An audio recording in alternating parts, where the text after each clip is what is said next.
Hi, my name is Brianna and welcome to Ballet. Here we talk about acting, more specifically why we act, how we act, and in what ways we can make our acting better. I wanted to talk about character versus self. Now, character versus self is basically figuring out where you stand and where your character stands, and how we can bring them together to produce a very good result.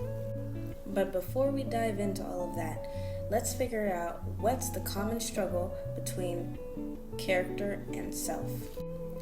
Majority of the time as actors, we get roles that are diametrically opposed from who we are. That means that the way they behave, the way they speak, the way they interact with others is completely different from who we are. And so one of the biggest struggles we have as actors is figuring out how we get comfortable enough with being uncomfortable. When acting, another issue we come across is recognizing who we are. Most of the time, we don't know who we are until we're forced to know who we are. Playing a character that involves changing yourself means knowing yourself. So who are you? And in what ways is your personality different from the characters? Now later on, I might do a video that helps us discover who we are in ourselves as actors. But before we do that, the topic here is character versus self. And most of the time, the issue is figuring out what your method is.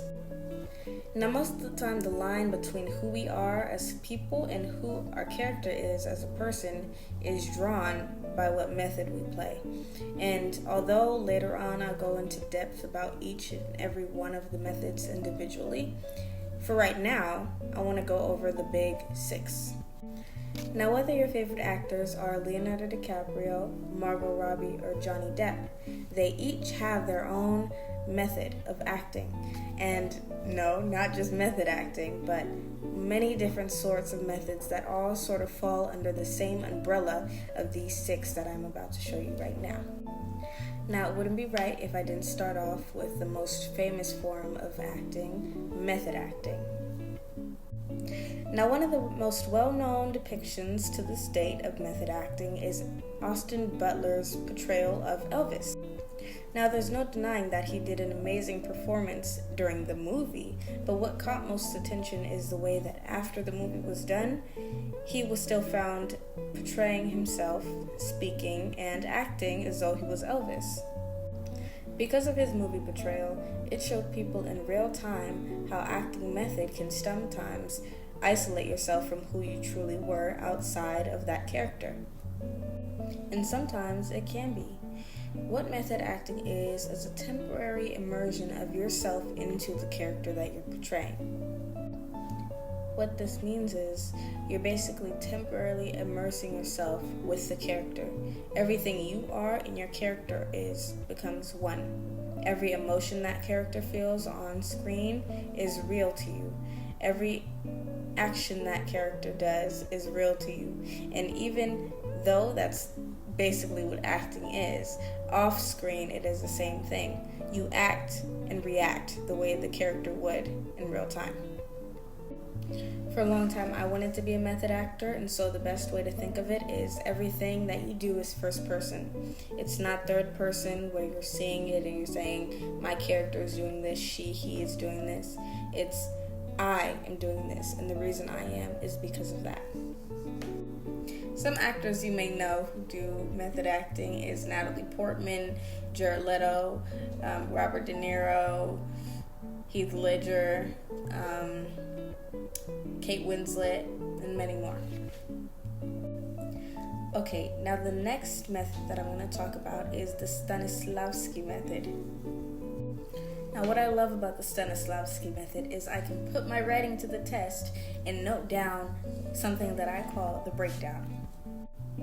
Now, the breakdown and the Stanislavski method entirely is very similar to Meisner, but what it basically is you breaking down your emotions and experiences and applying them to your character's emotions and experience throughout the movie or TV show. So, for example, if your character is very complex in the way that they behave when it comes to certain topics, then you can relate that behavior to something that you get very passionate about in your life. That way, you are comparing and contrasting who you are and the character is. In simple terms, if this is you and this is your character in both your complexities, you're breaking the character down and yourself down and applying each other by building each other back up and mixing yourselves together without becoming your character. It's more of like compare and contrast. Now the next method is Meisner. Now Meisner is probably the second most known, if not tied with the first most known method of acting there is. I myself am very familiar with it because I practiced it whenever I went to acting class. Now Meisner, very similar to Stanislavski, is a method in which you are using more of instinct and personal emotion to connect to that character that you're playing in the moment. I like to think of Meisner as something more of theater because it is instinctual, but I think it also very much works with film because of the way that you are playing your character. You are using what you know about human instincts, what you know about a situation, and applying it to that moment. Now, one of the most popular exercises to build up that Meisner instinct is repetition. Now, repetition is used in the form of, one-on-ones, conversational, but also repeating and listening, because at the end of the day, something that Meisner, Stanislavski, and even method have in common, along with every other method of acting, is listening. You're not listening for when you need to say your next line. You're listening to the character, the way they deliver their lines, so you can react in a way that's natural, delivering your lines. All in all, Meisner is making what you make. It's working off the dynamic of the scene to produce real results. One actor you may know who uses the Meisner technique is Timothée Chalamet. Now, the next acting method that we're going to address is practical aesthetics. Now, someone who enjoys practical aesthetics method is somebody who loves the step-by-step process on how to do what. Now, practical aesthetics in simple terms is basically you finding the literal meaning of the script, reading it through, what does it say?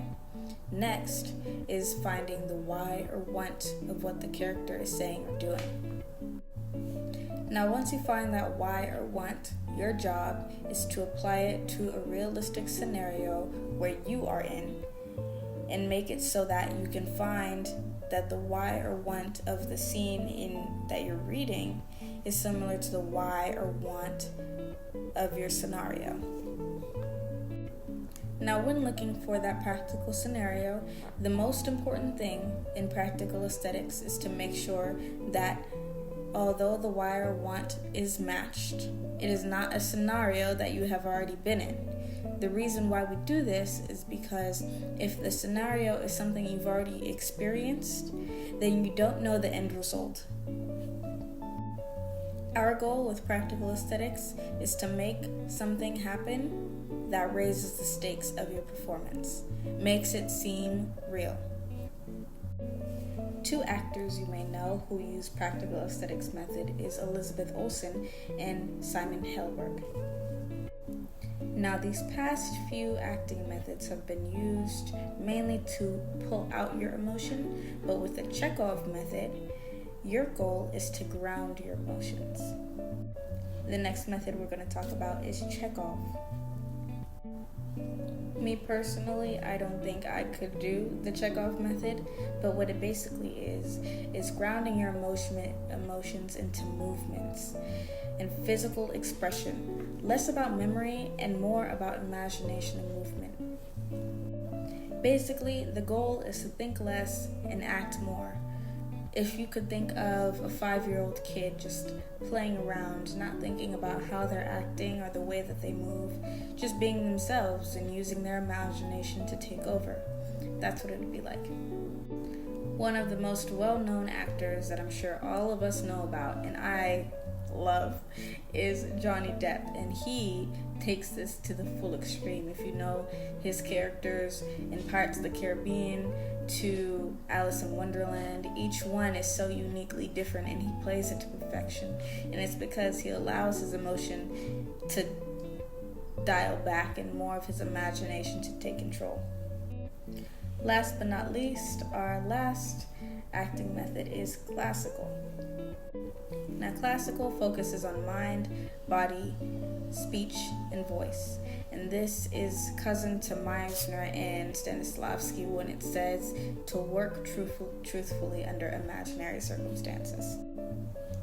I like to think classical acting works best during productions on stage or maybe even older movies, but there are a few stragglers who like to seep into modern times, and most of the time you can tell who is practicing classical and who is practicing anything else.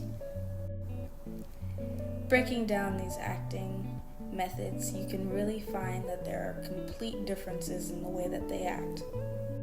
Whether it be method acting, where you and your character are becoming one, practical aesthetics in Chekhov, relying on your imagination, or whether it be Stanislavski, Meisner, or classical, focusing on building your character by relying on emotional truths. Regardless, what they all have in common is they force you to open up neurological parts of yourself to produce true results.